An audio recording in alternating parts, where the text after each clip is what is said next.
welcome back, everyone, to day two of this Friday's program that we're doing. And today we have very interesting session to start off with. We have Partha Sir with us, Dr. Partha S Ghosh, who is the founder of the Partha Ghosh Academy of Leadership. Sir is right now in Tokyo. Today he's in Tokyo, so the session is taking this from there. And just to give you a little background, Sir is a distinguished alumni of IIT Kharagpur. He joined IIT at the age of 16 and he's been the gold medalist. So he's worked as a senior partner with McKinsey as a part of his career. And post that, he started his own consulting firm called Partha S Ghosh and Associates.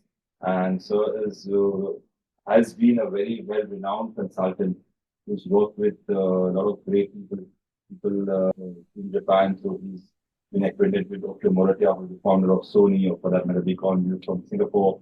If I'm taking Indian references, he has worked with Rajiv Gandhi, he's worked with Chandrababu Naidu, Ratan Tata, and Narayan Murthy are very close friends to him with all the work that they have done together. So we have Sir joining in from Tokyo with us.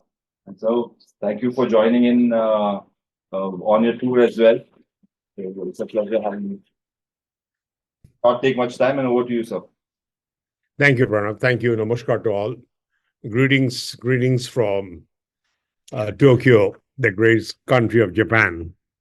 Firstly, I'm extremely honored and privileged to be in your company, because when I look at you together, I'm looking at those individuals who will shape the future of our nation. Because you are in higher education, how higher education performs will determine the performance of the country.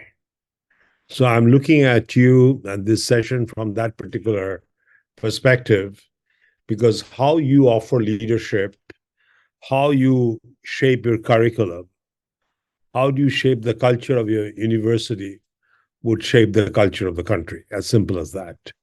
I do believe that firmly. I had the opportunity to work in 36 countries. By the way, I started Pranam at the age of 15 at IIT Kharagpur at a very young age. And when I graduated, it was a 5-year integrated program. I was 20. And since that age till today, I had the opportunity to deal with a lot of different situations, a lot of adversities, a lot of possibilities with leaders around the world, from Japan to California, from Scandinavia to Australia, and literally has gotten a chance to understand the world. What is the world all about? What makes certain countries so successful and other languish? And the answer is very simple. And that's where your role becomes very, very important.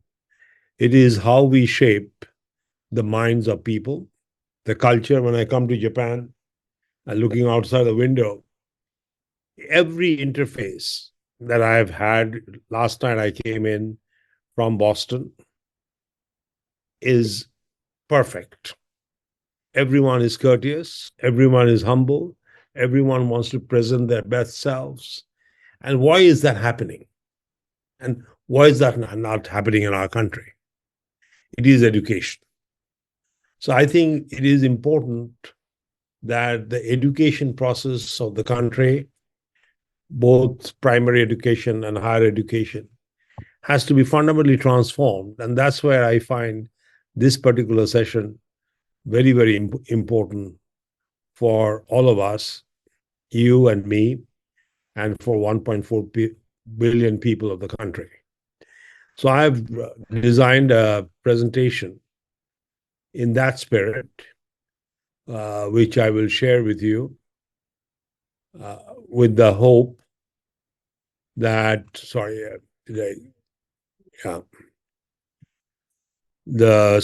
which I've titled The Strategic Role of Leadership in Education in the 21st Century. And in the process, my desire and my humble request to you would be, how do we help you to uncover the power within yourself? Because each one of us have the power. And how do you align that power of yours with the possibilities ahead?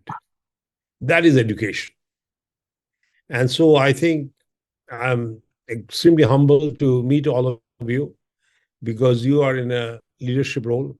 But the first point you have to keep in mind, the leadership is a journey. It is a continuous process of development. If you have to develop your students, if you have to develop your younger faculty members, you have to first develop yourself. As simple as that. You have to have developed the trust in your inner conscience, trust in the higher powers. In the process, you bring the powers together to create an ecosystem of trust, ecosystem of excellence. As you well know, that is missing in our country. And I cannot blame anyone but myself, blame us, that we are not being able to engage with that perspective. So this program is all about you. I'm just trying to introduce the program a little bit. Because normally I speak on the first day, but when the Monday morning, when you had your opening session, I was on the flight.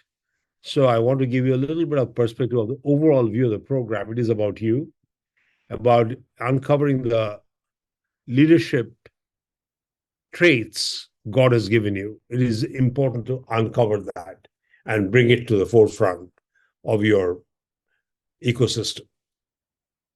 So, and the other statement we will continuously follow, if it is to be, it is up to me. So, is no one to be excused. It is for me to feel that I have failed if I have not been able to deliver what I believe it is to be. So, keep these two letter words in mind. If it is to be, it is up to me. And then ask the question, in the area that you are involved, maybe head of a department, maybe head of a university, maybe head of several universities, whatever be the scope, maybe you become one of you become the education minister, whatever be the scope of your engagement, small or large, you have to have a dream and believe in it. If it is to be, it's up to me. As opposed to saying, well, he is not doing that, she is not doing that, as a result, then you are dishing away the energy. You are losing control because you are depending upon too many people. Take control of yourself. Take control of who you are. And that's why these exercises that Pranav would hand out is very important. He does the leadership exercises. Well, get to know your inner conscience, who you are. In the process, know thyself. In the process, as you could see, the point number 6, you define your leadership journey in the world of education. And education, as you know, that's why you have perhaps joined education, is a noble purpose, because they used to say the hand that rocks the cradle rules the world. The individual that rocks the mind shape the world, which is you. You're rocking the minds of hundreds and thousands. So I was talking about this page where you saw Pranav kindly suggested that I should my screen. So this is what I'm saying. You'll go through several exercises, which would be to understand who you are, your brand equity. How are you viewed by your colleagues, by your university? That's your brand. Remember, when I was in IIT Kharagpur, some professors were viewed as absolutely almighty. Some were viewed as very strict, but you learn a lot. Some were viewed as a good friend, but is always helpful. Everyone, at least when I was in IIT Kharagpur, had an image. When I moved to MIT, Massachusetts Institute of Technology again, Professor Modell has a view of very strict, very demanding, but if you can score A in his class, you have understood thermodynamics. So I think it is very important that each faculty members in the university have that desire that this is how I want to be known. And it is only be done not by telling you this is how I have to be known, but people can feel it, can see it, and in the process appreciate it. So that would be the series of exercises we will do. Then we'll go deeper into your leadership model. Because I personally believe leadership as a particular expression, term, is most important in the university area, because hundreds of students are going through your guidance year after year after year after year. If you could be a model, if that student remembers you when he is in his 50s, he is in his 70s, that means he has made a mark. And he also knows, or she knows, that she has succeeded because of the experience that she or he had with you. If each one of you and each one of all the people in the education industry, in the education sector, view that as their role, can you think of a country that we can create? That's what I feel is the challenge of this program that we have organized for you. It is my hope that in addition to 17 of you or 20 of you, there'll be everyone. I would like to see everyone in the Indian education sector goes through this program, because that's where I think the change of India begins. So ultimately, on the final day, I'll talk to you about your leadership journey, which is point number 6, which is how do you shape your leadership behavior? Because it's your behavior, how you sit, how you listen, how you talk, how you stand, how do you embrace others would define who you are. So, as Commander might have already discussed with you some of the early statements yesterday about yes, we can, and the whole idea of the behaviors and etiquettes is extremely important. And I must say, in our country, we do not pay much attention to our etiquettes, how our body language, we are look too relaxed. But the first thing you notice when I come from America to Japan, America is, of course, an intense society. That's why the country has done well. But when you come from America to Japan, you can see what presence means. Right from the gate, the woman who opens the door when the plane opens, then welcomes you as you come out of the tunnel into the space, all the way to the immigration, to the custom. You are meeting pieces of art. Why can't we do that in our country? Everyone looks too relaxed, too laid back, too unconscious of how they are being viewed.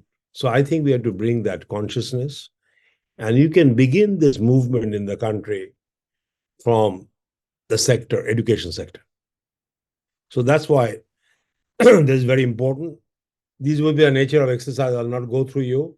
I think Pranab will hand out, but I will genuinely ask you to fill them up and send them to me. Please send them to me, because I want to work with you. I want to work. It's not just a lecture. Here begins our journey together.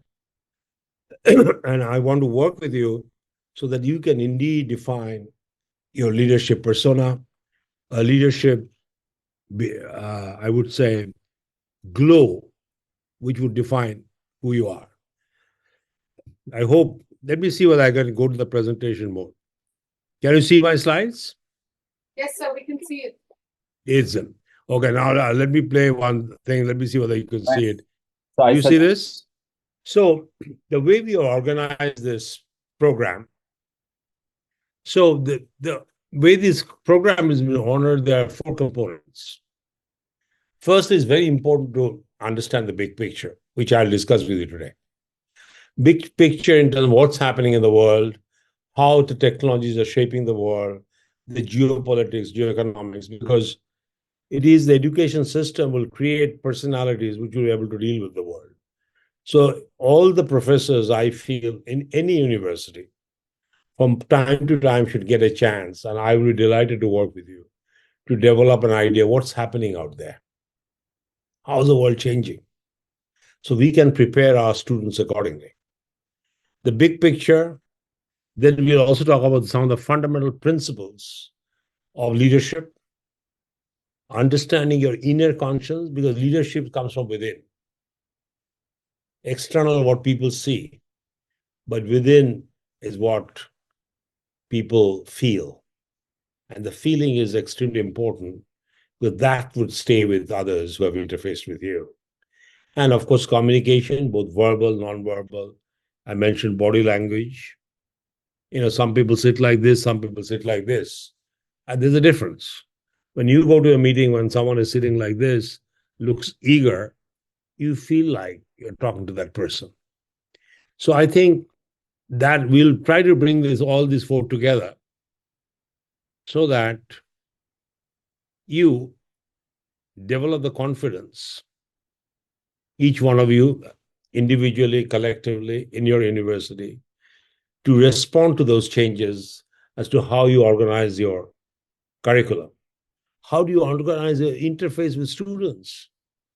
What I find most disturbing in India now in the education sector, because time to time I'm invited to give talks, and I love to come to your universities. I almost visited about 20 different universities, from the east to the west, from the north to the south, in between Hyderabad, Bhopal, various places I visited. But I always ask, how are you teaching, which is different from how you were taught 30 years ago? The answer, people look perplexed when I say, well, we are no longer use chalk and blackboard, we are using whiteboard and ink. We use PowerPoint slides. But I say, I'm not talking about that. Your approach to the students is changing. And basically, the answer I get is same. Same curriculum, same course, very little changes. I said, no, you have to change fundamentally because the world has changed.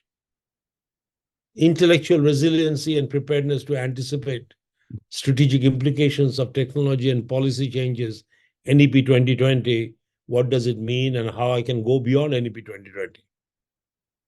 Because you are in the education.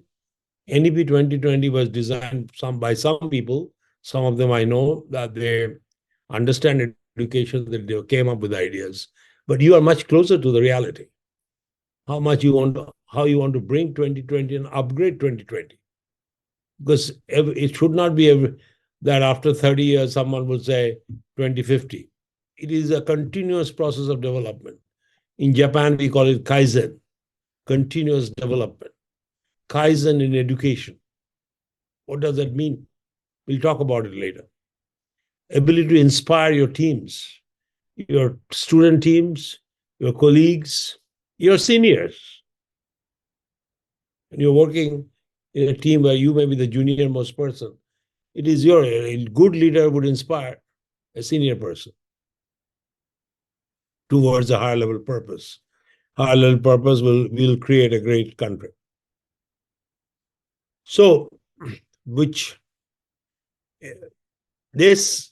I like to see this program helps you to see, I call the third eye, which will allow you to see multiple colors coming together and converging into a process through which you will emerge as a leader to create leaders.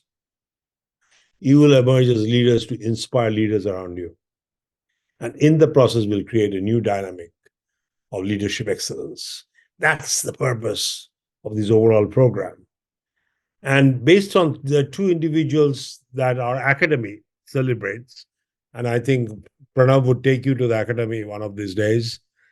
One is from Swami Vivekananda, which we believe in, I personally believe in a lot, that our real awakening takes place when we dedicate our life to an exalted ideal.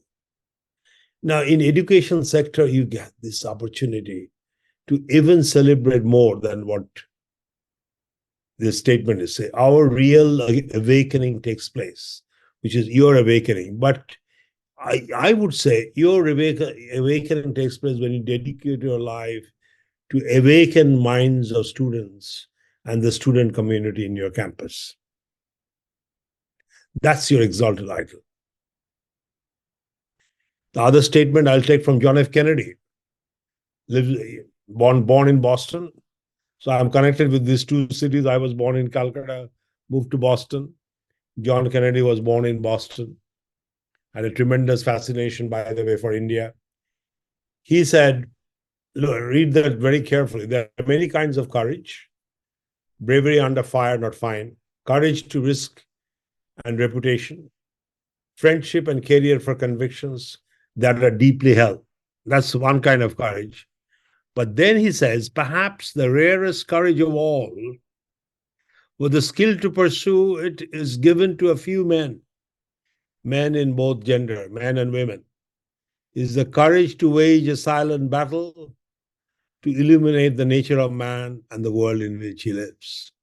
Beautiful. And that's what you do.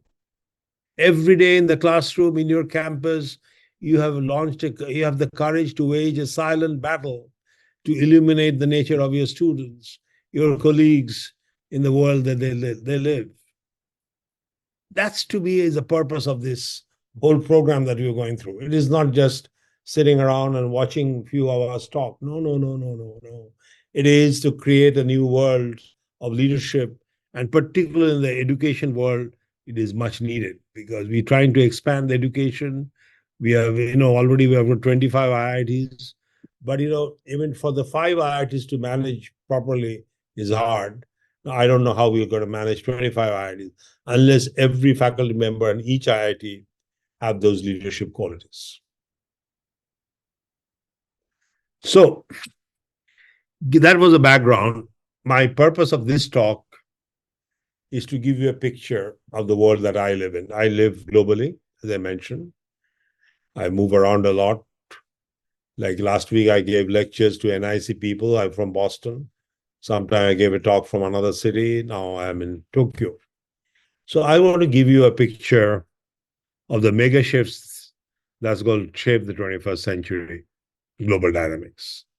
And in the context of that, what are the leadership requirements in higher education? When the world is global, your university will earn a stature when the world would know the stature of your university. Today, in the top 500, there are only 2 Indian universities. Top 300, there's none. It's unacceptable.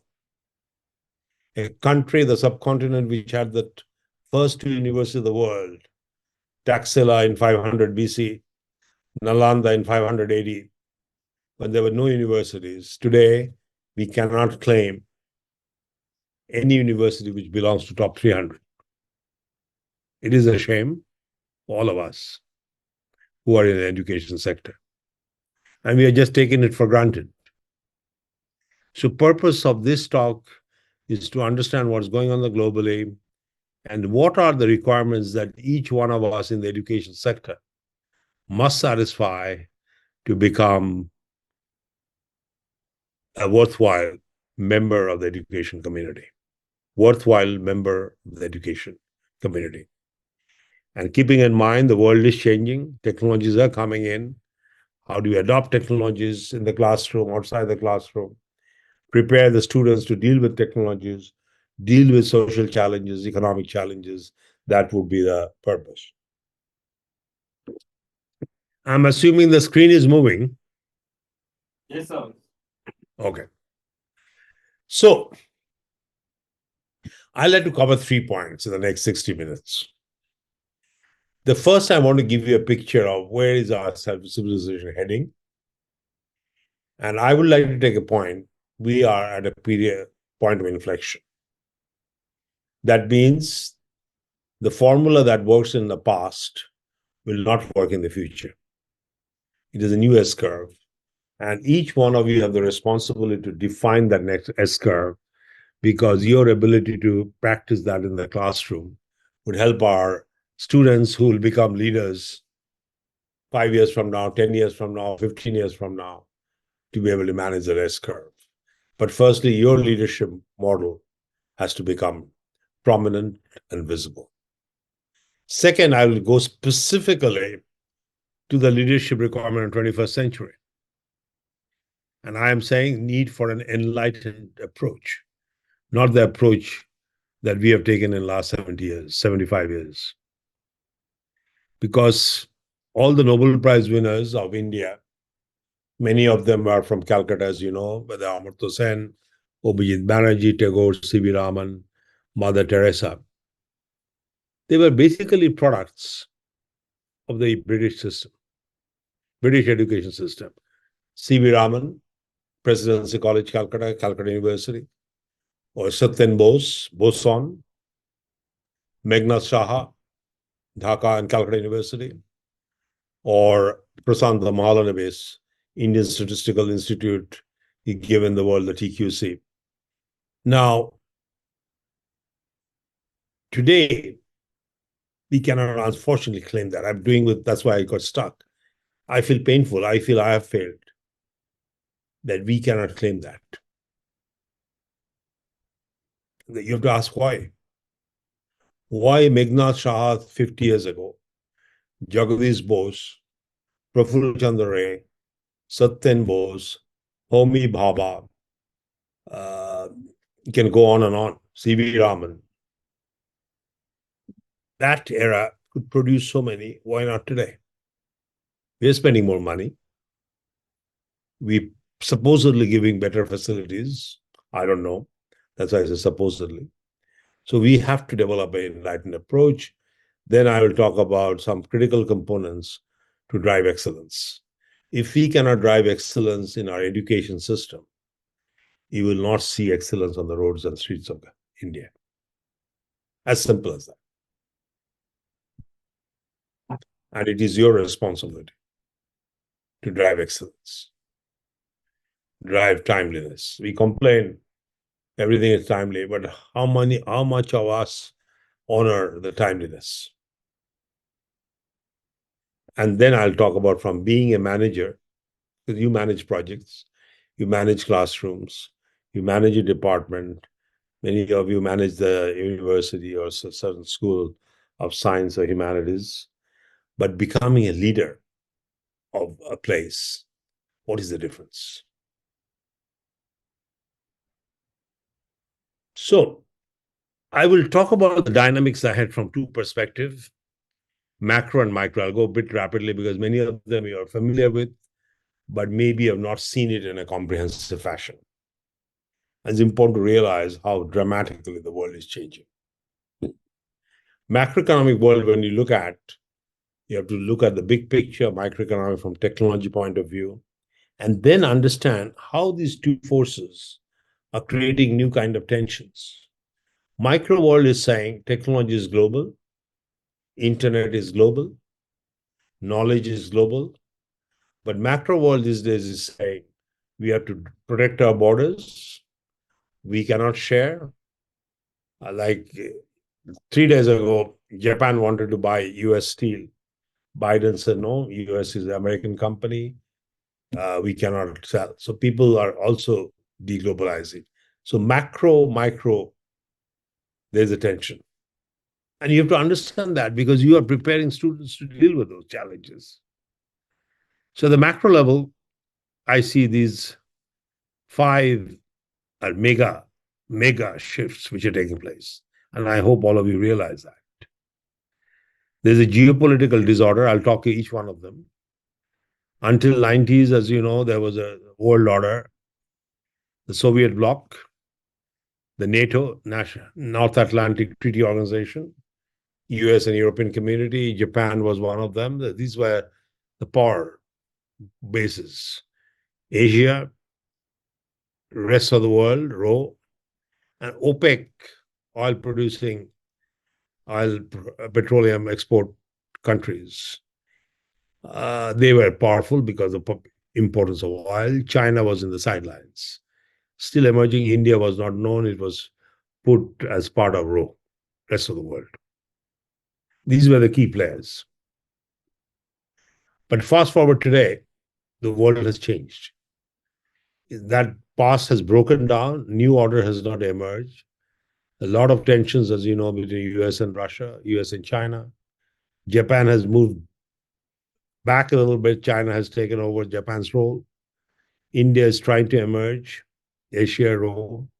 Middle East uncertainties continue. In fact, it has become very dangerous. You know, Israel-Palestine war, then the challenges with Iran. The whole area is in a state of turmoil and has become significantly more turmoil now than 30 years ago. And the European Union has expanded, but at the same time, Britain has exited from European Union. The tension because the more number of players means more different perspectives, plus there's a human migration happening in Europe from North Africa, which is also creating nationalistic movements. So clearly, geopolitically, we are in a very disorderly world. No one knows where we're going to go. And they are being affected by a number of hotspots. Many of you are familiar with, but perhaps you have not seen it this way. From the east to the west, from the north to the south, each one of these hotspots could be the cause of the Third World War. The Korean Peninsula, Korea, South Korea, North Korea, tension, tension in South China Sea, continuous Taliban tensions begin in Pakistan and India, Rohingya crisis in Myanmar and Bangladesh border, tension in sanctions against Iran, Ukraine-Russia war, Palestine, Israel issues, ethnic tensions in Africa, uh, uncertainty in South America, democratic processes being challenged in the United States, and so on and so forth. These are fundamental. How much are we discussing that? What does it mean for our education? Because your students have to deal with this world, have to deal with. In the same time, the center of economic gravity of the world is shifting. From 180, it was largely in Asia, a little bit of northwest of India. That time, India and China almost had 50% share of the global economy. But 1950, these two countries had 3% share. And the center of gravity moved right in the middle of Atlantic, basically saying between Europe and North America. But with the rise of Japan after the war, Korea, South Korea, China later on, and now maybe India's gradually, the center of gravity is shifting back to Asia. That is a significant meaning because the center of gravity defines the rules of economics. So last 500 years, as the center of gravity moved towards the West, indeed, the Western ways of doing business became the standard way of doing business. But as the center moves towards Asia, the new kinds of equations would evolve. The way Japanese, the way the Chinese define businesses are very different. It is very customer oriented, very oriented towards productivity, as opposed to shareholders. Whereas in the West, it has been very shareholder oriented, who provides the capital. So these kind of things we have to keep in mind. What does it mean? The West would not go away. The East will bring new type of influence. What does it mean for the Indian students? Because we are somehow have not yet taken position, highly influenced by the British culture. We are still working in the British mode. But when you revive Vedic philosophy, what does it mean? Do we have new ways of constructing businesses, new ways of developing relationship between people and capital? So these are the things we have to worry about. In fact, if you look at the last 200 years, it was a struggle between free market and centrally controlled economy, socialism versus capitalism.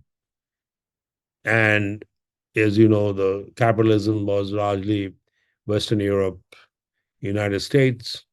Centrally controlled economy was Soviet Union, China, Eastern European countries.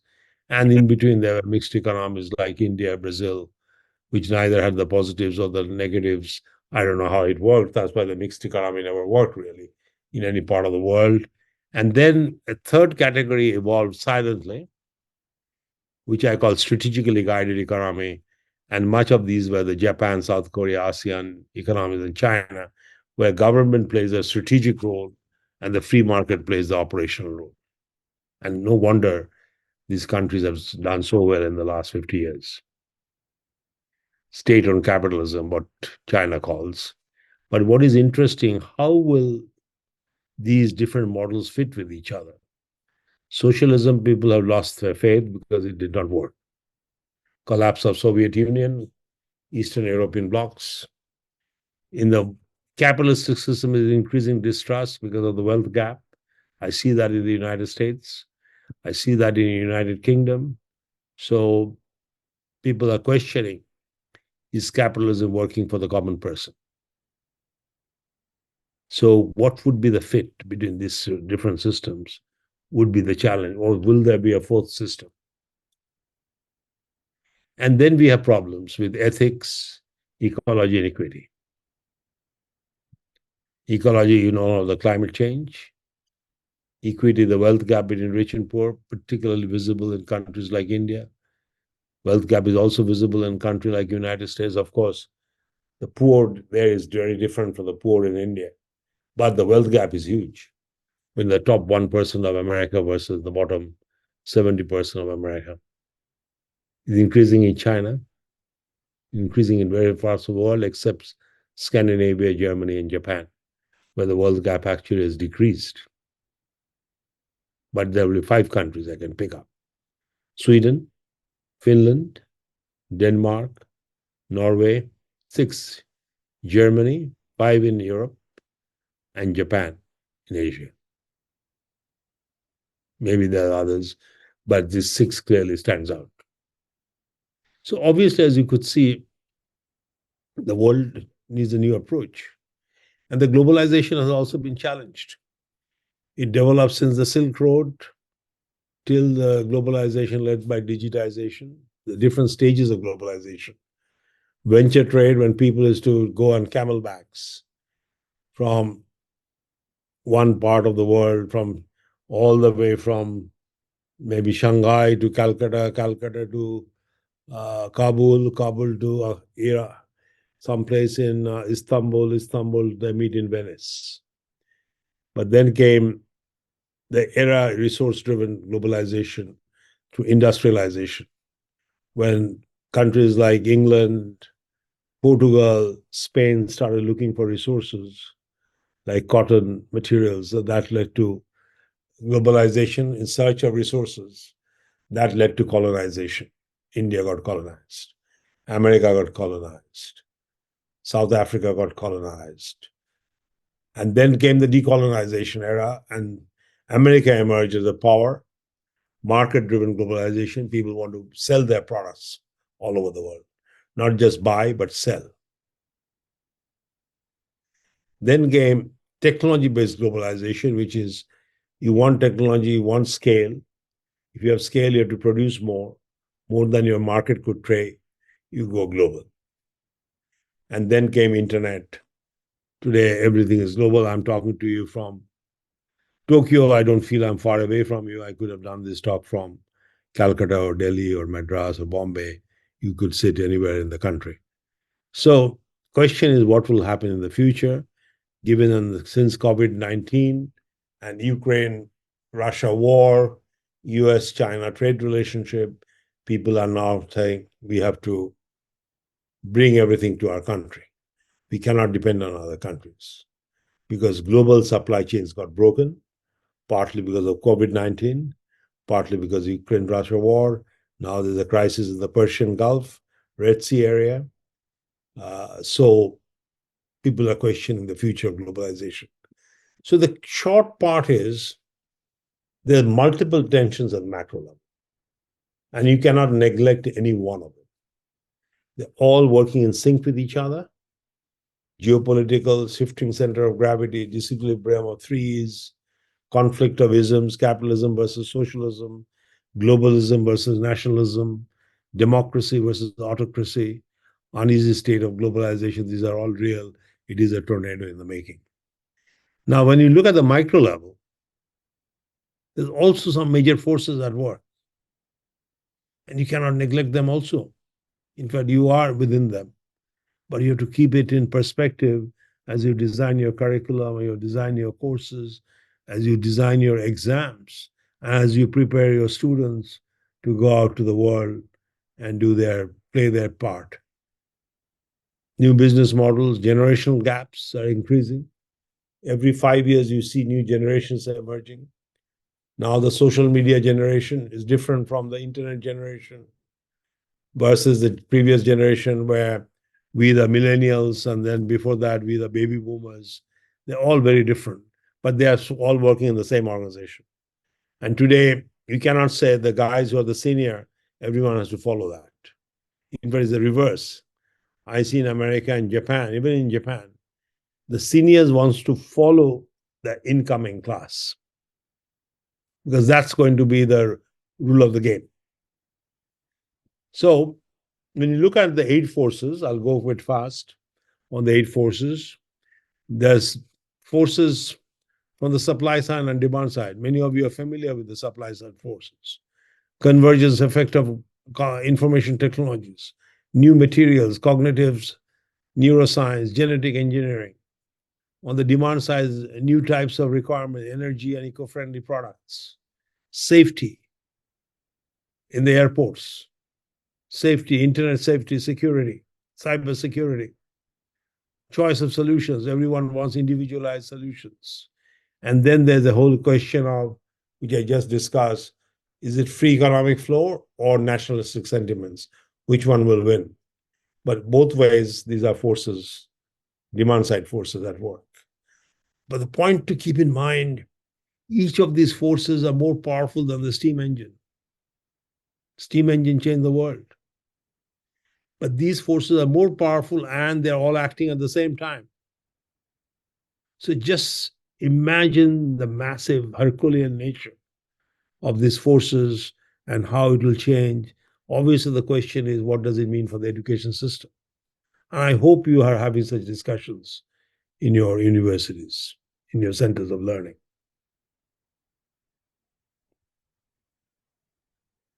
Then the artificial intelligence, another powerful force. Particularly generative AI. Paul Grumble, from my friend from Germany, I from Tokyo, will have a session with you.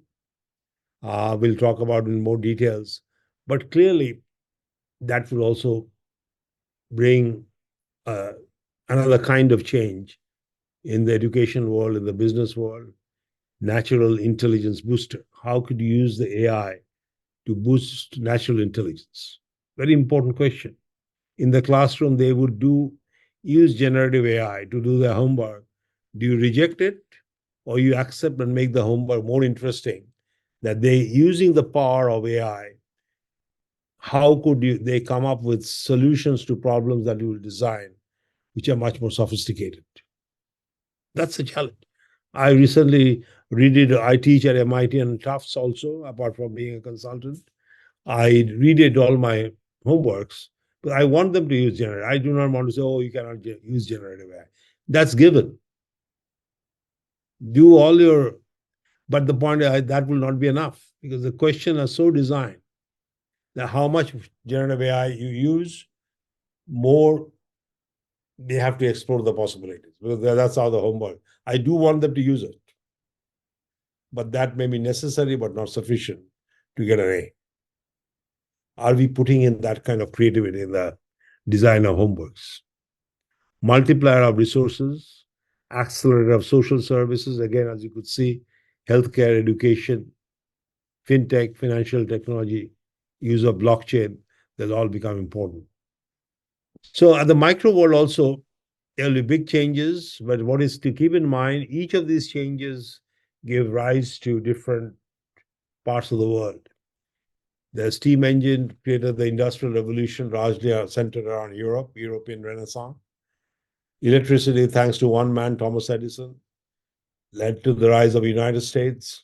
Miniaturization, convergence engine led to the rise of Japan, Taiwan, South Korea. And my big question is, could AI, genomics, RNA create another development? And could India take advantage of it? That's my big question. Artificial metaverse engine in symbiosis with mRNA technologies, metamaterials, nanomaterials, could we create a new world? That's what higher education has to start thinking about. So when I put macro and micro together, you could definitely say the world is in the middle of a tornado. You may not realize, but somehow I feel in India, we often do not realize because life goes on. But when I come to countries like Japan, in the US, there's a tremendous degree of questioning going on. Other day, I was in a meeting in Tufts University with faculty members, senior faculty members, and they were questioning, are we doing things right? What can we do differently? What is the new thing we could add? You have to ask, are we having similar discussions in your senates, in your senior level meetings that you have in your university. And then there will be new five spaces in the process will emerge. New spaces which people are not talking about. Maybe they're beginning to talk about the circular economy, the artificial intelligence, the space travel, cyberspace, and services for spiritual and mind development. These are new industries emerging. How are we ensuring that our classroom students are discussing this? The faculty members are discussing this. What does asteroid mining mean? How are we preparing our students to mine in asteroids? Travel to different parts of the space may not be too far away, depending upon how courageous we are. But recently we landed on the moon. So there's a good step. But what does that mean? So the point I want to make that there will be new spaces, they will come together, they will connect with each other, and in the process, current industries will get fundamentally transformed. Service, manufacturing, agro, particularly important water resource management. I don't know how many of you realize water is going to be the most serious crisis in India, except the eastern part of India. That too, I would say, even east of Kharagpur. Kharagpur is the borderline. Up to Assam, they are in the safe zone. Other parts, I've got a map, is all in the red zone. How do we solve that problem? So obviously there will be a lot of different things, but the key thing I'm making, not only in education, in each and every industry, we need a new leadership model. We have to go beyond the classical model. We cannot say, I'm the boss, you're the follower. All of us have to lead. Whether I'm a young faculty or a senior faculty, each one has to play a leadership. The faculty or the deans or chancellors or directors who are saying, because I'm director, I know it all, he's making a big mistake. And if you think your seniors are making that mistake, it is your responsibility to make them understand. And that's why you need the courage to reconfigure and state of consciousness, which is not narrowly defined in the context of your department, but holistic, global view. And in the process, you define the rules and scope of your engagement. That would be the leadership of the 21st century that you have to develop in yourself. That leads to my second question, because this was in general how the world is changing. Now let's see what does it mean for specifically education sector. But obviously point number one is important because education would help your students and you to deal with point number one. So we cannot talk about two without talking about one. So now we'll talk about two. And that's why, as you could see the symbol, you have to break. You have to break a lot of bulbs to create new lights. Bulb technology is gone.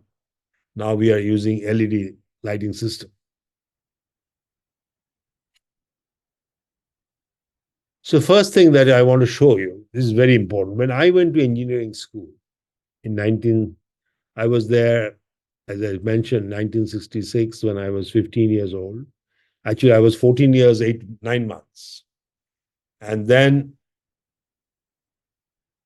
a 5-year program those days, graduated in 1971.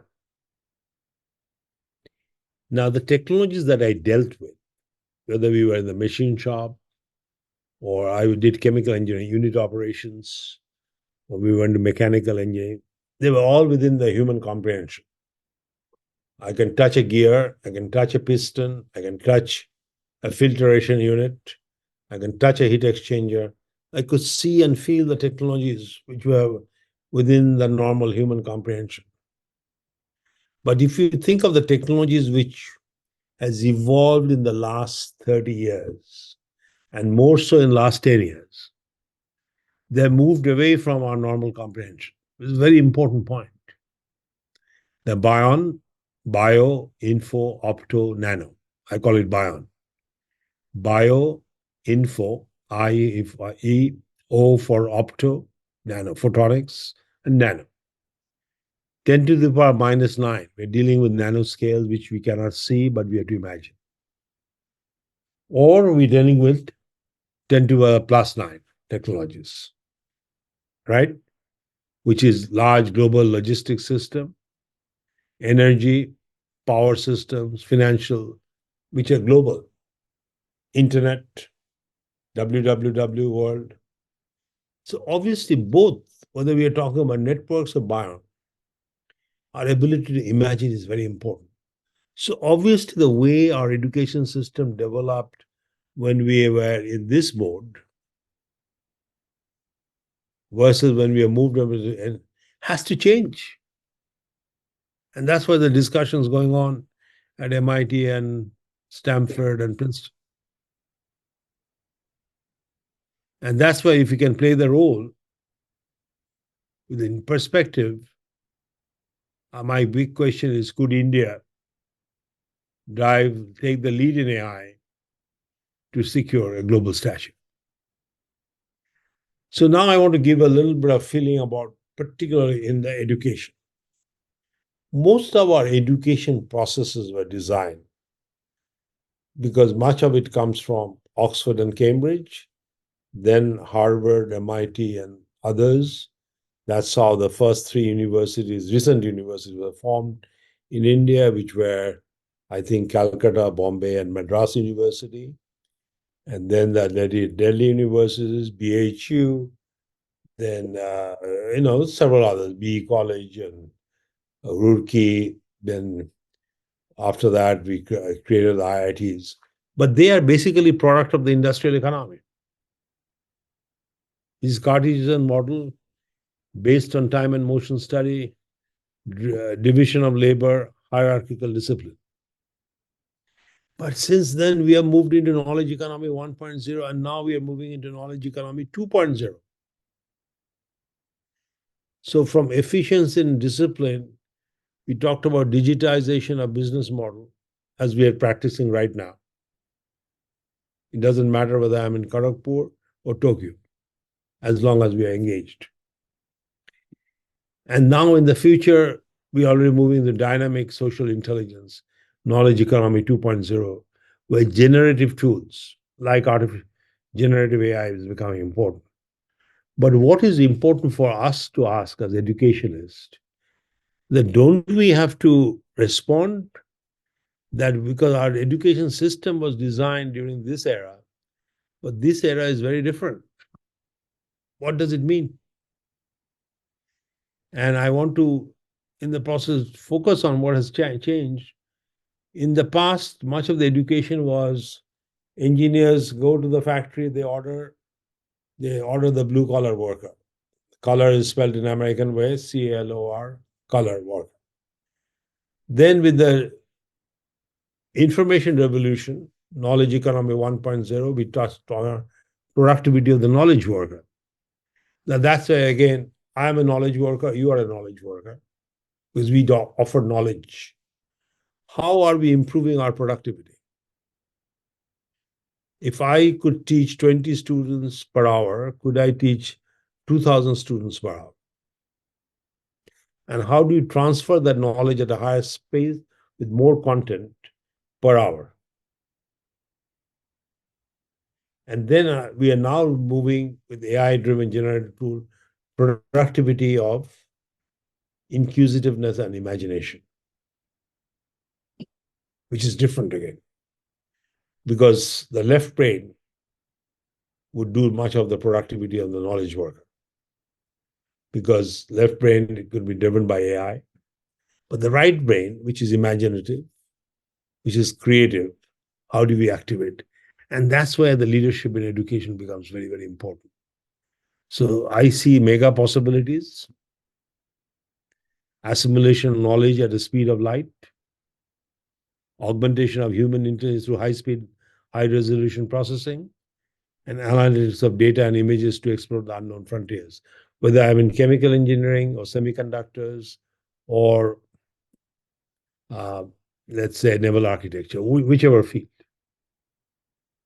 But on the other side, if we mismanage it, the Armageddon, the ethical violation, the AI becomes super powerful, it starts challenging human mankind, lack of contextual understanding. So I think we have come to a point where we have to step back and look at education with a new ways. And that's what I want to lay out. This is the framework for education. Keeping in mind that much of the 20th century or earlier, we were in the bottom left-hand corner where the degree of uncertainty was low, or we were living in a more certain world, and boundaries were very clear. Either you're in a chemical industry or a mechanical or a automotive industry or electrical, were very clear, and the fundamental design principles were very hierarchical of education. Management doctrines were hierarchical. But today we have moved forward. We are in a different world, highly uncertain, and the boundaries are becoming fuzzy between industries. Today, a car has got as much artificial intelligence as does your iPhone, as does your laptop, as does your mainframe. So the world is disorderly and stochastic. As a result, there's clearly a need of a new education framework, which partly NEP has addressed, partly, not fully. But you are the educationist. You do not have to follow NEP ditto. You have to guide NEP. Given the framework now, how do you upgrade NEP? Unlock imagination. What is the process you have to unlock imagination of student? Enable multidimensional collaboration. So a chemical engineer, a project is so organized, a chemical engineer is working with a biophysicist and a mathematician to design a solution to create the green economy, for example. Are we creating such projects? Holistic and personalized responses, agile and adaptive problem solving, because we want to develop problem solver which is very agile, very quickly responsive and adaptive. And of course, the real-time decision making, be it technical, scientific, or managerial. So that what would be required in the education world. So now I want to share with you, after a lot of research my team has done, what are the top tier universities are doing to reinvent education with a fundamentally new perspective. I want to share with you what others are doing. And then you compare, are you doing any one of them? And you don't have to do what the others are doing. Because what I'm also noticing, the experiments, what is being done in Tsinghua University in China, and I will visit here the Tokyo University in Japan versus Harvard in Boston or MIT at Boston, they're different. They're also experimenting in a way that their experiment would become the model of the future. Are we experimenting? Or we are waiting others to experiment and then we'll follow? But then we'll always be a follower. We'll not be in the top 300. Forget top 10. Forget top 100. So I'll give you what's going on. And this is real, very warm from the kitchen table almost. The student-faculty relationship has fundamentally changing. I don't know whether you're following that, but it used to be monodimensional, hierarchical, the guru-shishya type relationship. Guru knows everything, shishya the disciple. But now I see it has become interactive learning. Professor is not coming to the classroom, at least I don't. Oh, I know it all. I come to the classroom to discuss. Let's discuss today how leadership would change. Because if I was with you in the classroom, that's how I would have started. Unfortunately, on Zoom, I'm just throwing some thoughts, but with a lot of question marks. That how could we move from monodimensional teaching to interactive learning? I see not interactive teaching, interactive learning. If I want to teach a student, I have to learn about him or her. Are we working on that? Increasing emphasis on holistic approach. Leadership in critical thinking, creative problem solving.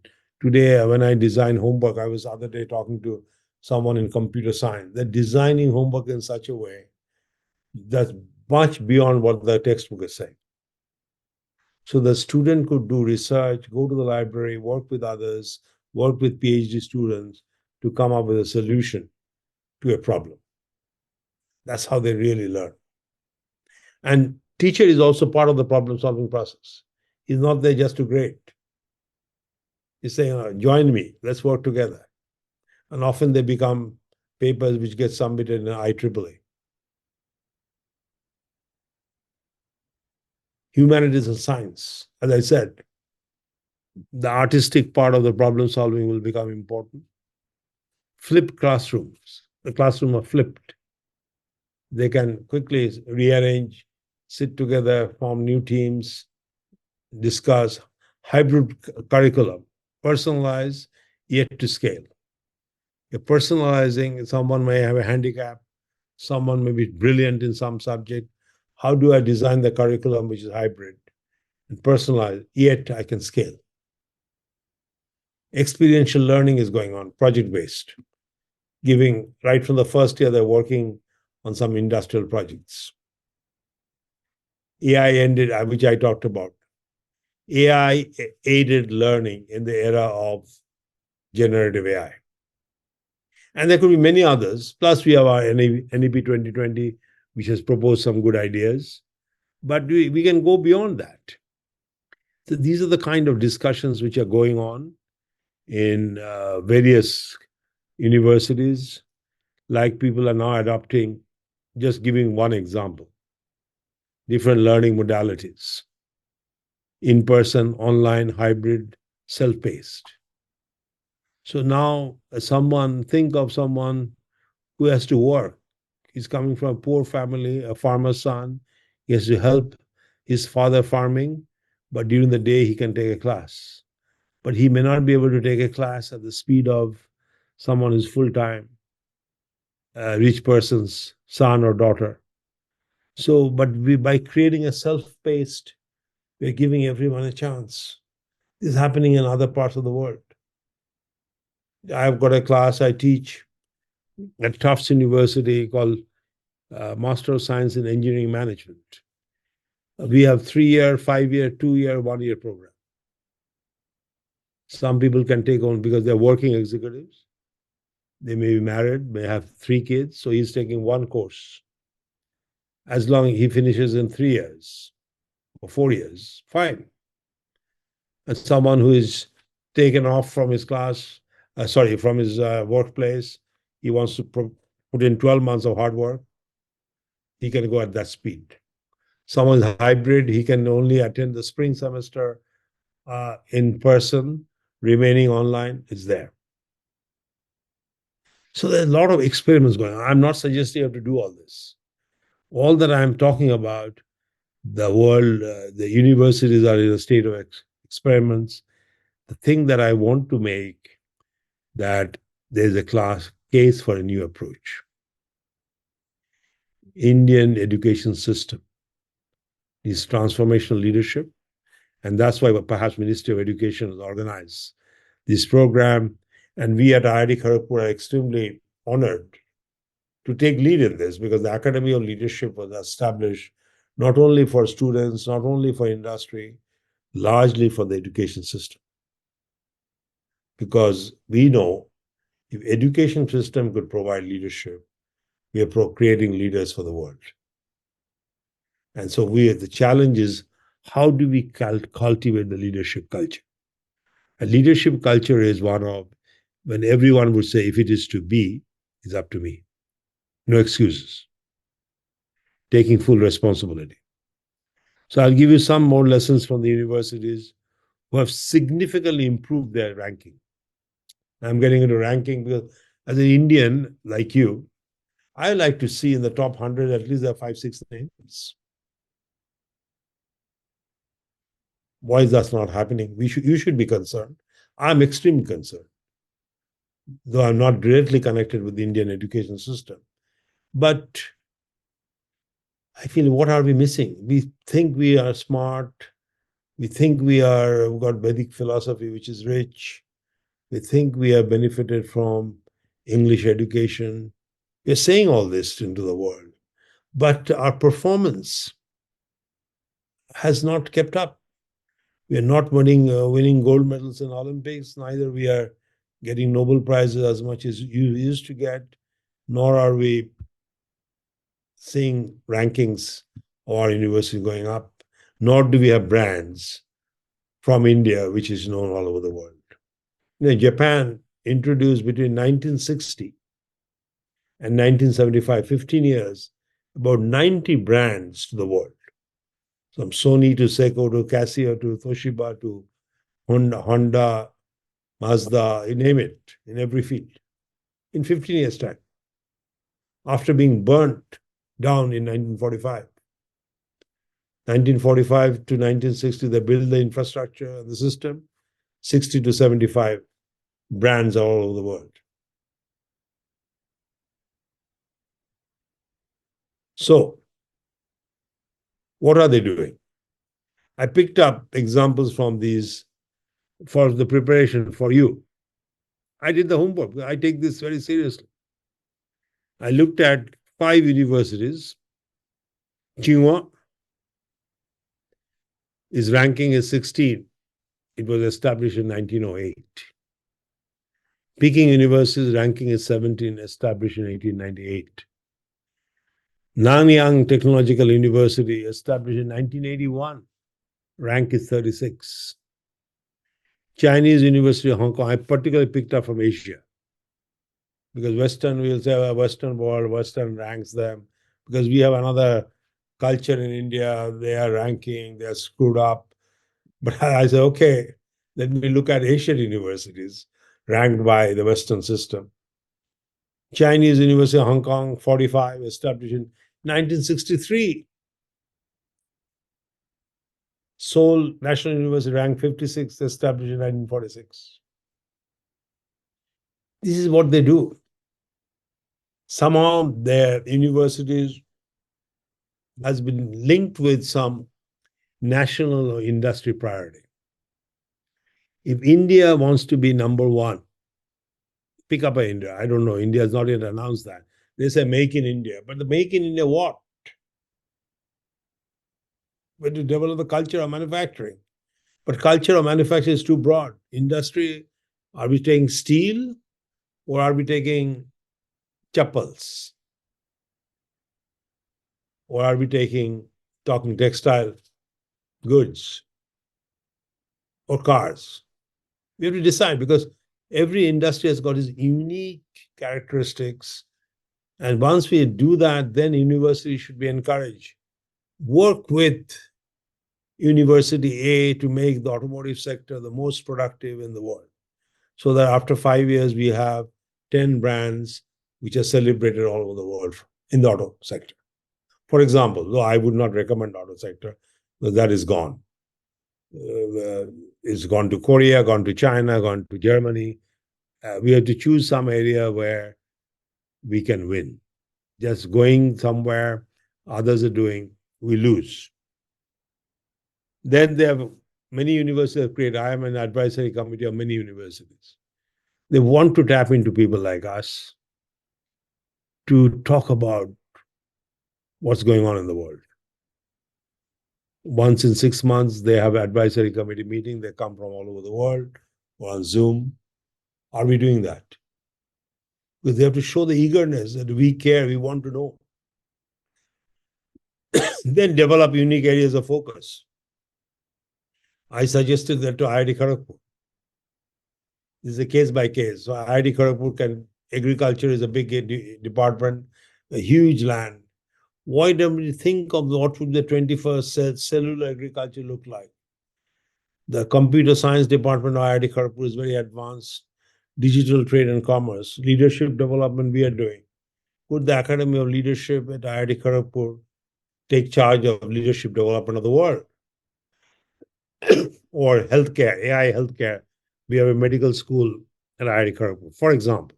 So each university has defined their specifics.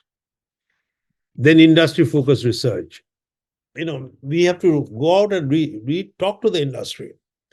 We want to work in this breakthrough idea. We want to develop a cosmetic which is based on agro-based product so that the chemicals manufactured do not hurt the skin. For example, I just came to my idea. So each university could again define specific areas and then find a way to bring international faculty and students. So there is give and take. Tagore wrote, I don't know how many of you speak Bengali, but Tagore wrote, beautiful. I'll say it in Bengali and then translate it in English. Debe ar nebe milabe milibe jabe na fire. Ei bharoter mahamanave sagar tire. Look at the word.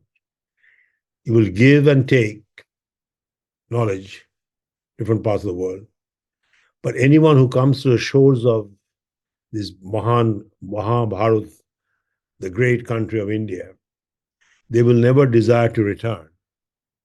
They will like to get integrated with this nation as we celebrate the fermentation of knowledge globally. That's what Tagore, 100 years ago, that was his dream. And universities are doing that. I once had the privilege to talk to Prime Minister of Singapore, long time ago. Lee Kuan Yew, very famous, known for his statesmanship. He built up Singapore from a fishing village to become a major city in the world. So when I visited him, I asked him, what is your vision of Singapore? Because we were thinking of developing a strategy for the country of Singapore, the city of Singapore.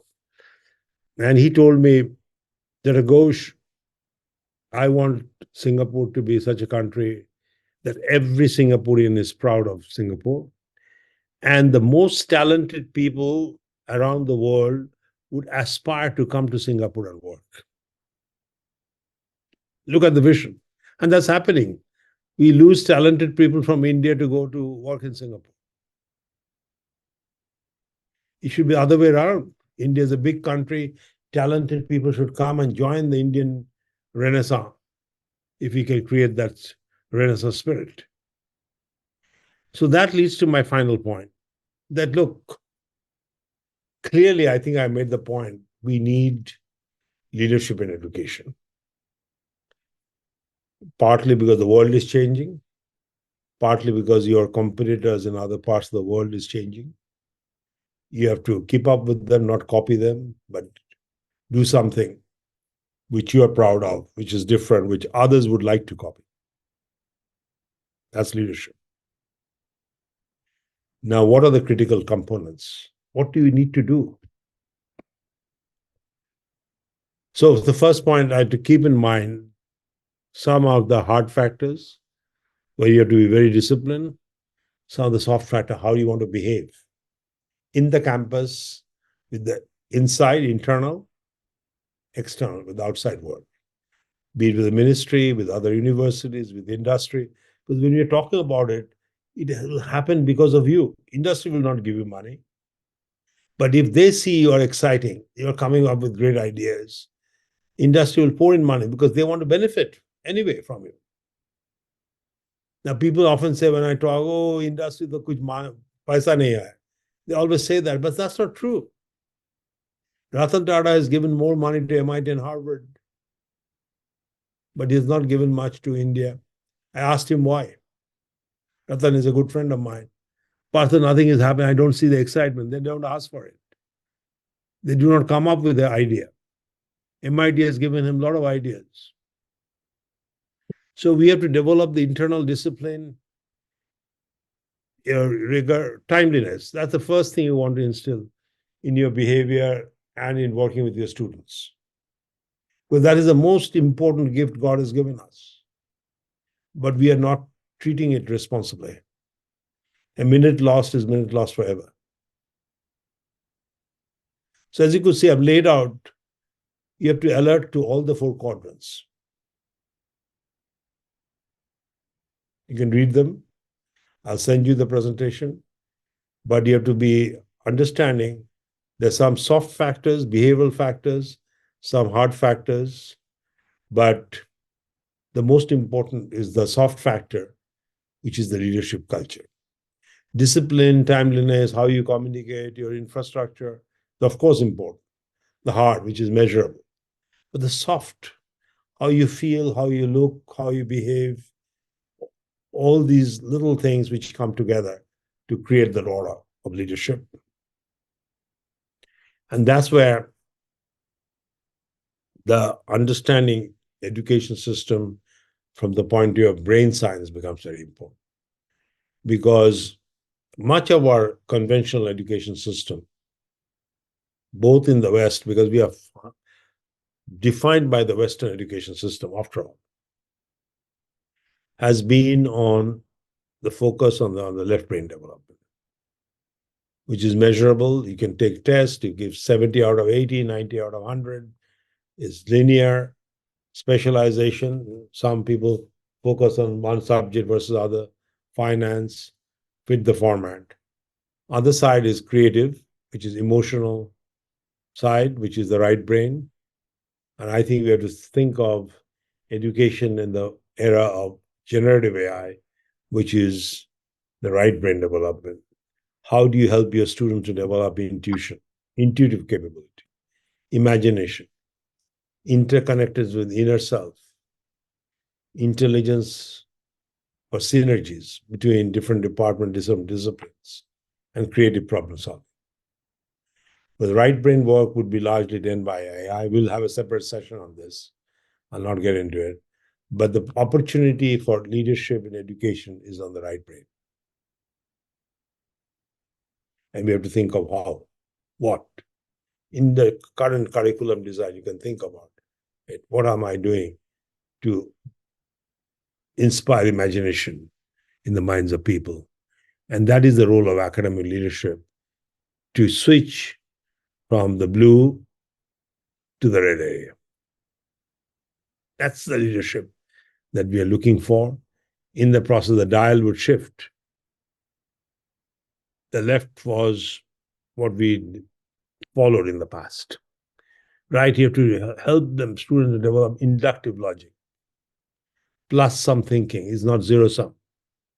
Now people think if I lose, someone else has won. If I win, someone else has to lose.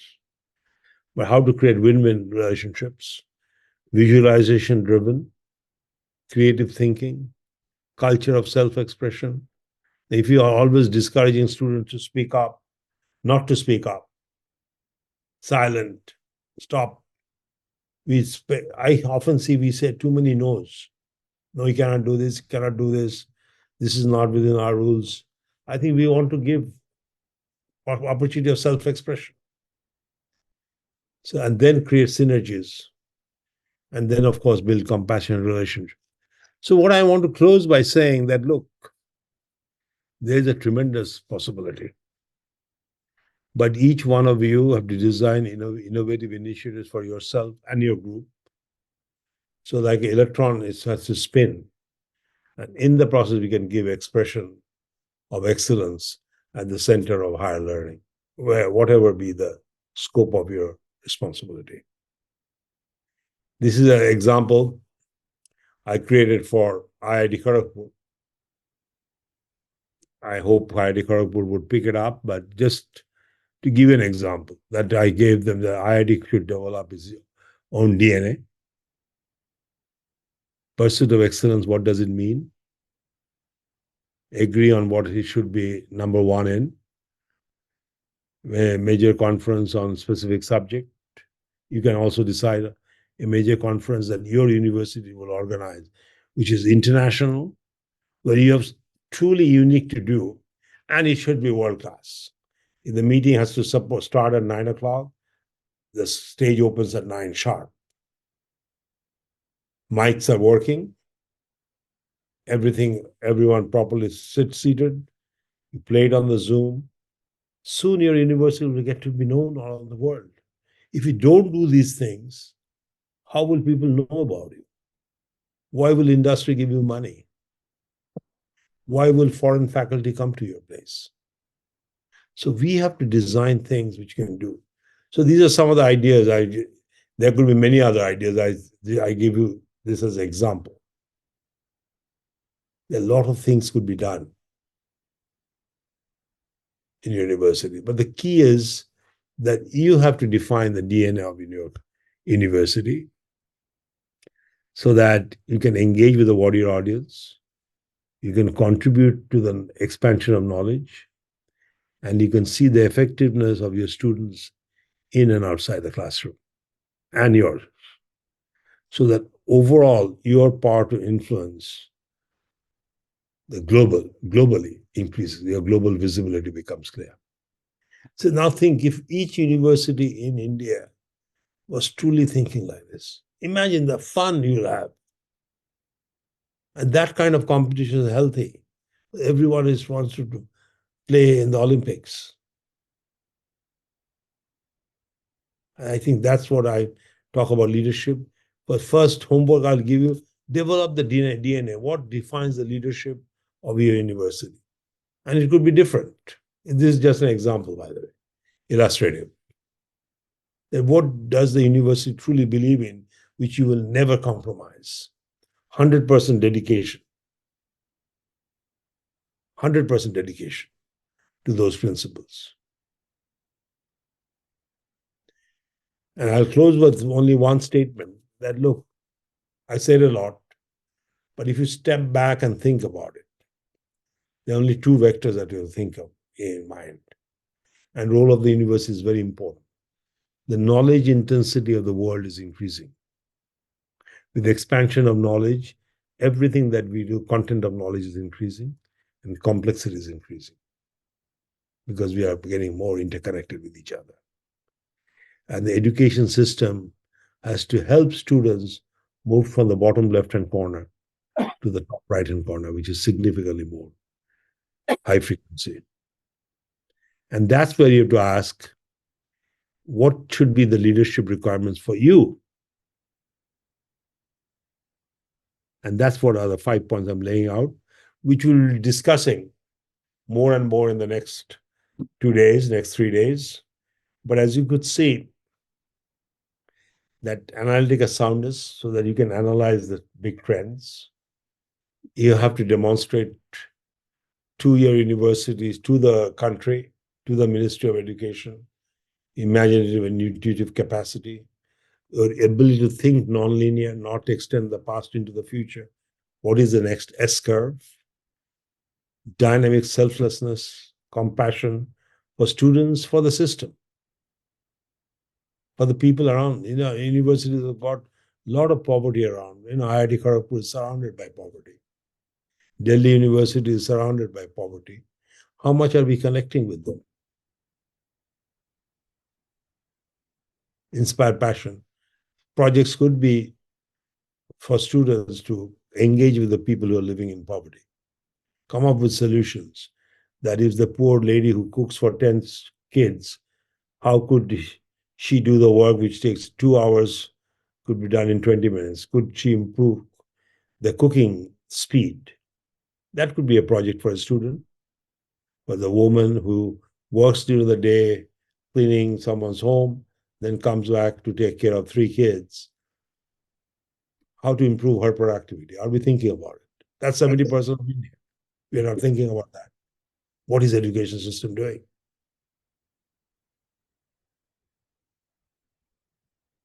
So my one request is, let's commit today, pledge today, that you will be able to bring diverse thoughts together. That's the role of education. Freedom of expression, which comes together, and then make uncommon connections. People often reject, oh, that's not in my territory, that's not him, that's very outdated, or that's too far-fetched, that's too Western, that's too Eastern, we reject ideas very easily. The good leader takes ideas together and create the rope with different colors of string. And that's what I think we are talking about, that We have to develop that capability. And Albert Einstein is to say the important thing is not to stop learning. Curiosity has its own reason. We have to learn. And teachers have to demonstrate they can learn. High velocity learning. With each one of your space, whether you're in physics or engineering or chemistry or humanities, space is expanding. So for me to teach, I have to be a good student. And that's how we develop ourselves. And then you have to make the transition from being manager and a leader. Because I feel too many people think leadership is basically being a manager. No. Managers are left-hand side. I've given some contrasting points. You can look at it. Managers rely on control. I control so many people, so many faculties, so many students. No, leaders inspire trust. They're inspirational. They do not think of the bottom line. They think of the horizon. They just do not follow. They originate new ideas. They do not ask how and when. They ask what and why. They do not do the things right. They do the right things. So you have to transition, as keeping in mind what we have discussed, into that leadership role, which is this list, which is very different from the left-hand side.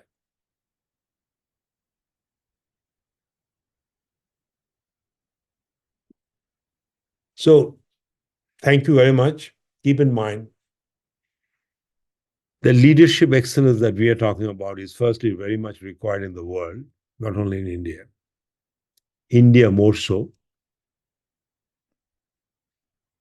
And it is a continuous journey. And I think I'm very honored, at the same time humbled, that I got a chance to honestly share with you what I see, what I observe, what I feel, and how I see the possibilities. So with that, let me have the honor of thanking you. And if you have any questions, thoughts, I'll welcome the opportunity to interact. Oh, thank you, thank you. Thank you. Any questions, thoughts?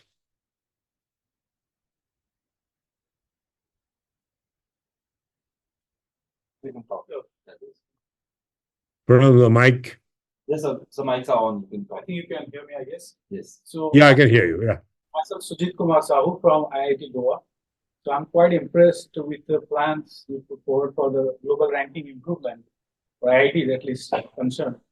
So most important point, I feel that the bottom one that you mentioned, that the international faculty and student exchange, and particularly attracting foreign faculty and students to study in India and faculty to come and work in India. So one important point you point out that culture, the timeliness, and inspiring them to work in a better culture, and they'll like the country cultures, and so they will stay here. I agree to that point to some extent. But if you look at this university's example you have given, like Tsinghua, Peking University, Nanyang Technical, because I did my PhD from NTU, so I know the culture very well. So what I found, it's true that you cannot compare Singapore with any other country because they're really timely. I mean, everything is perfect there. And I haven't been to Peking or Tsinghua, but what I understand recently, a few of my colleagues who have moved to Tsinghua and Peking University to work as a faculty members, the kind of financial support they're giving, kind of attractions they're giving in terms of standard of living and all these things. So we can never compensate in this country. So how good we become in terms of culture, unless there is a big change in policy and other things happen from the top, it's really tough to attract foreign talents. Very good point. Thank you. I have a related question to what Dr. Sahu just asked, or should I just wait? It's a related. No, you can, if it's similar, then I can answer them together. So If you can come a bit closer, madam, if you come a bit closer, it will help. Sir, I am Priyanka. I teach at Banaras Hindu University. Oh, We, I have a tremendous respect for BHU. Wonderful. Thank you, sir. Thank you, sir. So I was just curious to know your response to the fact that the five examples that you brought from Asia is a very interesting pick. But the challenges of the universities, despite the fact that these are central universities, but they have deep parochial sort of nature, and also the students who come, their aspiration of their life in university is very distinct. So, I mean, immediately from BHU's context, a lot of students are interested in, finding a government job. They're interested in becoming, either part of the PCS or even just becoming a teacher is good for them. So their understanding, their imagination of what they want to take from university is very, very different. So therefore, this thing of course we can draw inspiration from these universities, that they work from a very different framework. And also, I mean, to retain people from outside, I mean, to have foreigners is an excellent idea, but many a times, to even retain people from other states in these central universities is a challenge. So I think we deal with different set of challenges in the higher education system, and we have to be mindful of the socio-economic sort of context of these universities and also of the students, sir. So your response on that. Thank you, sir. Thank you very much. I think you underscored the point that I wanted to make, both of you. When I said we have to attract, we have to become attractive. So the challenge is, what are we doing to become attractive, short of money? I'll give you an example. I found IIT Kharagpur, where you are right now, significantly more attractive in 1966 when I came to IIT. As I said, I was just about nearing my 15th year, 14 year and 8 months, than when I go today. So it was definitely not money. I could see the professors used to use bicycle. There were only two cars in the campus. The car of the ambassador car for the director, and then we used to have the head of NCC, National Cadet Corps. He has to have a jeep. And time to time, if someone came from Calcutta, some minister or someone came from Delhi to Calcutta, they used to come in car, go. And sometimes some students' parents used to come in cars. But everyone, all the professors were in bicycles. We were in bicycles. There was a fantastic culture.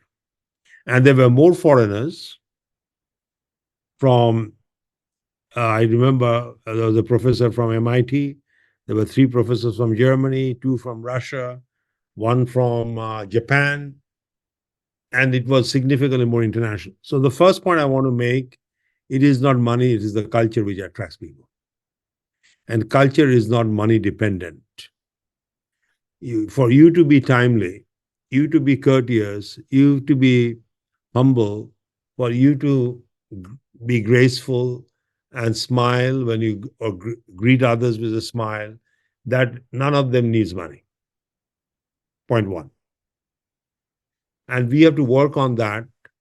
In fact, BHU's golden days, I'm glad, madam, you're from BHU, because I had always tremendous fascination for BHU. I don't know why, because my mother was very fond of Benares Hindi University. And when I was preparing from higher secondary, I used to always track BHU exam papers. If I could pass the BHU papers, I said, I'm ready for my higher secondary exams, which I did. Okay. Now, BHU, I can bet, was a much more attractive as a university 100 years ago, or 50, 70 years ago, than it is today, when India was significantly poorer. So I want to make a case that when I talked about C.V. Raman, or talked about Meghnad Shaha, or talked about Jagadish Bose, India was under the British, significantly more poor, but we did not ever felt that we are compromised in spite of being ruled by outsiders. We wanted to score, and we scored. So I think the culture point that Professor Sahu that you brought up, you have to cultivate the culture of excellence, which doesn't need money. You will be happy to know TQC, Total Quality Control, which Japan adopted in 50s. Japan could not bring experts from US because they were too expensive. You know where the TQC idea came from? Many people do not know. I came to know from Japanese.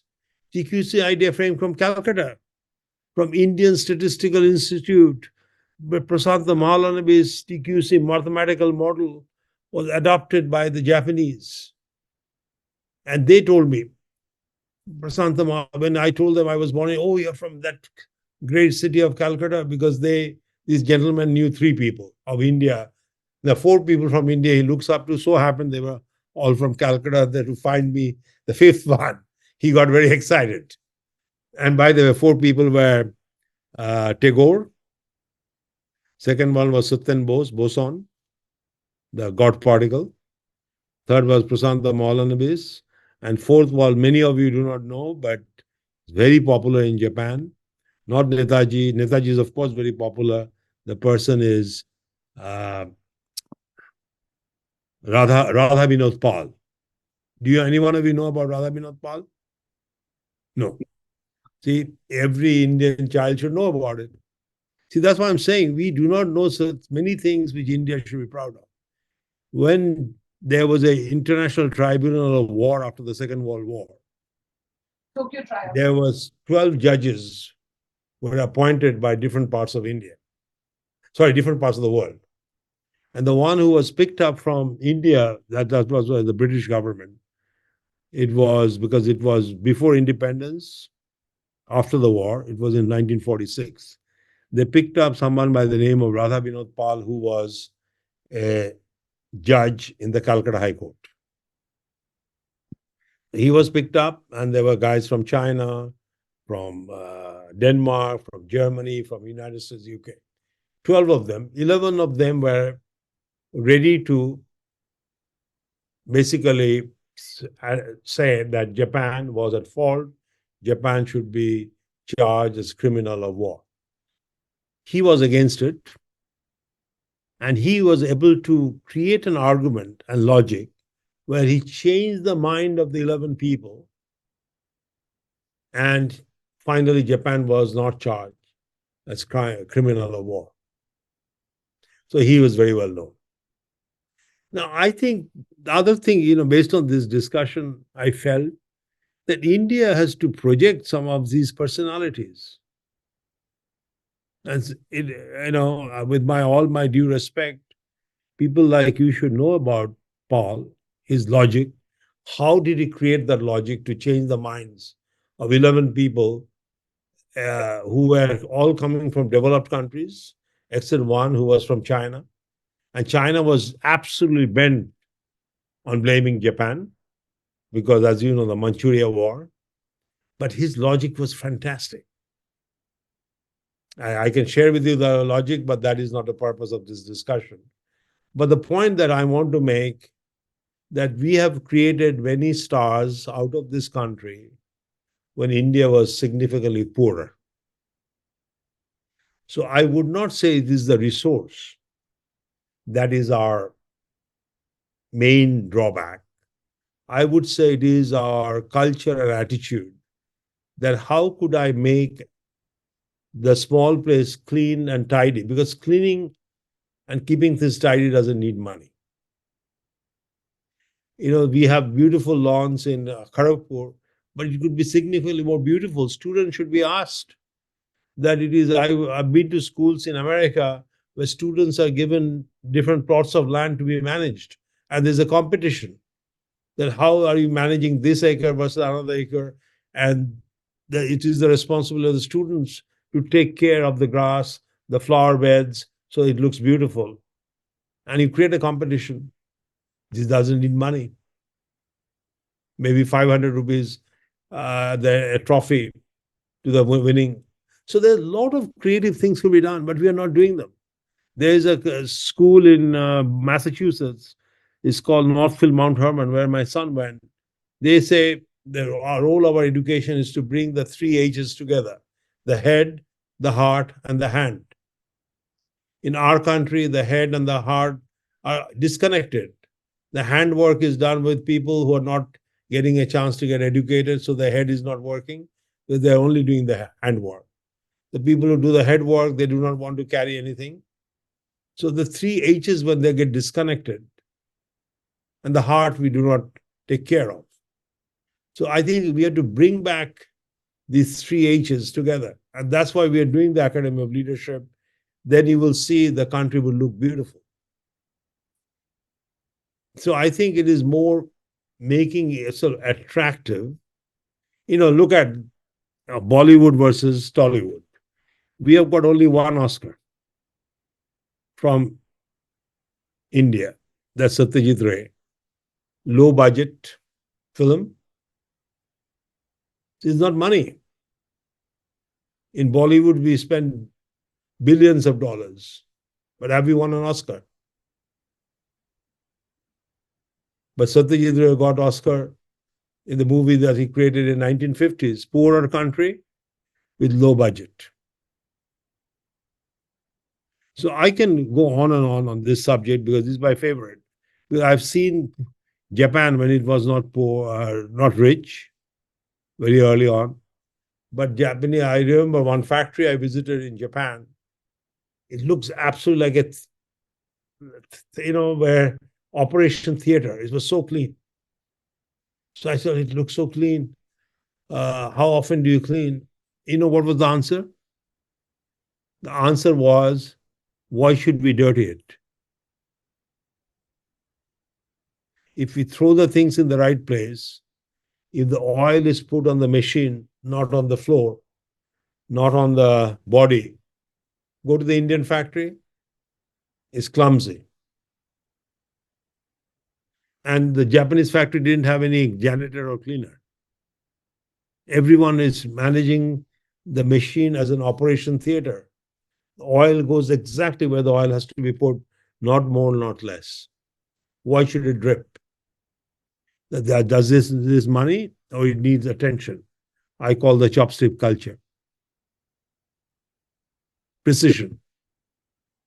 So I personally feel I'm so glad I'm getting a chance to discuss with you, because each one of you take that responsibility that we'll create the culture of excellence in our classrooms. Why should the classrooms look dirty? The tables and chairs are all over the place. Why? As soon as a student leaves the classroom, they could put the chair in the right place. The whiteboard or the blackboard, I've noticed in US, in Japan, as soon as the class is over, the teacher cleans it up for the next teacher to come and teach. So this work that we do, I think we have a role to play. Most of the executives I've served in America and Europe, they type their own letters. They use their own keyboard. But in India, whenever I go, they dictate, someone else brings, full of mistakes, then he corrects. It goes back and forth. So I think there's a lot of wastage of time because we are living in a culture that Britishers followed 150 years ago. We're still holding on to that culture. Britishers have changed. In fact, Britishers are now waking up because they lost out to America, lost out to Japan, lost out to Germany, because German-Japan culture was all the three H's coming together: head, heart, and hand. Do it yourself. Pranav, are you with me? I am with you, sir. We need It to applies to all of us. Reach that. And suddenly, we cannot, we have a lot of room to work. I don't disagree with that. We have to, lot of scope to improve. But to look up to the ranking, global ranking, we also need to add that the financial aspect, that should be probably the last priority. But the priority areas that you have detected just now, that we should work on right now to really bring that culture back, where people will appreciate coming here and working here. But on top of that, to think about global ranking, at some point we need to look at the finance and the standard of living and the. I agree with you. I would see, but I agree with you. I'm not saying it's not important, but I don't know all of a sudden why Indian government thought of moving from 5 to 25 IITs. Where will the resource come from? No one thought about it. See, that's the absence of leadership in India. As opposed to say that, look, let's first make the 5 truly world class. That was the objective earlier. Now we have spread the resources to 25, and none of the IITs feel they are well funded. So now they have to earn money. So they have to raise fees. By raising fees, what is happening? We are living out the people at the base of the pyramid. And then what is happening? The people who are rich, coming from rich families, they send their students to where? Kota. To FBI. So rich people can now afford to come to IIT, poor are left behind. See what's going on in this country. And that's what I'm saying. And again, what I just said did not need money for me to say it. It is lack of proper thinking, lack of proper attitudes. Why all of a sudden we thought of 25 IITs when the first IIT itself is not in the top 300 rank? I would rather say, considering geography of India, it's better to put more campuses. That I don't disagree that the idea should be more campus, because if you look at California, they have many California.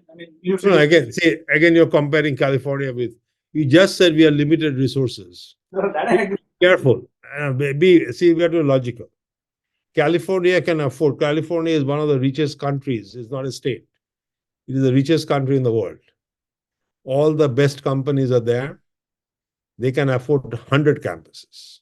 India's per capita income is $2,000. So India having 5 IITs in 5 corners to bring people from all over helps the integration. Now what is going to happen? People who are in South will go to the Southern IITs. People who are in the North will go to Northern IITs. I think I'd rather see that integrated India people come. But let's first make 5 IITs. That there should be other universities. I'm not saying that we have to make it exclusive for a few people. But what I'm saying is, instead of creating 1 or 2 institutions, world class, we are spreading ourselves thin. And then you are absolutely right. As a result, we do not have resources. So you have to make a choice. And I'm saying, let's assume we do not have resources, which is true. But again, we have people like Ambani with billions of dollars, which is also true. That means there's a huge gap between rich and poor. And people who are out there, now people like Andrew Carnegie came from the base of the pyramid. When he made money, he gave away money to create Carnegie Mellon, Carnegie Libraries, Carnegie Hall, Carnegie, a lot of it. We do not have that attitude also. So I think we have to keep that thing in mind, that India has a lot of attitudinal and spiritual problems. It's not a money problem. Money follows. And we waste a lot of money. I'll be honest with you. I see IIT Kharagpur can be significantly more efficient in using resources. Pranav can tell you the stories. But, I think the key is how to manage the resource mobilization in each university efficiently, and then manage the soft factors beautifully. Great university will emerge. Because to write a great paper, a breakthrough paper, which attracted Albert Einstein towards Satyan Bose. So all the equations which were under Einstein name, he changed them to Bose-Einstein equation, Bose-Einstein condensate, Bose-Einstein statistics, and the fundamental particle, which is called God particle, is boson. It was not because of money. It was the determination of the culture. So we'll take a hard stop here. Yeah, I know. We overshot by half an hour, and we have a next. Thank you very much. I enjoyed it.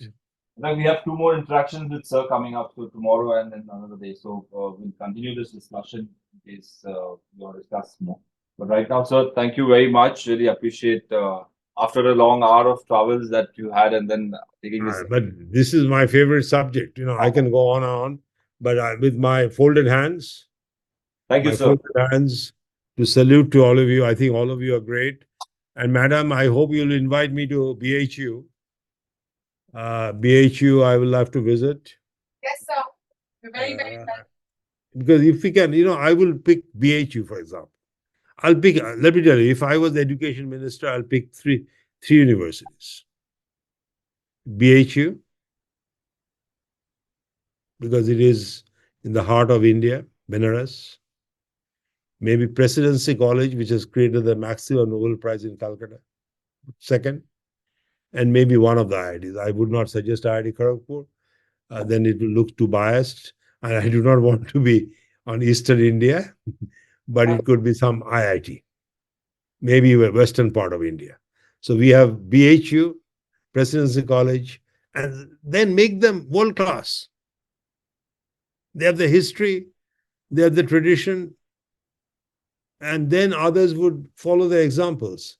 And world class not by giving money, by giving them the spirit, giving them the targets, giving them the basic inspirational support.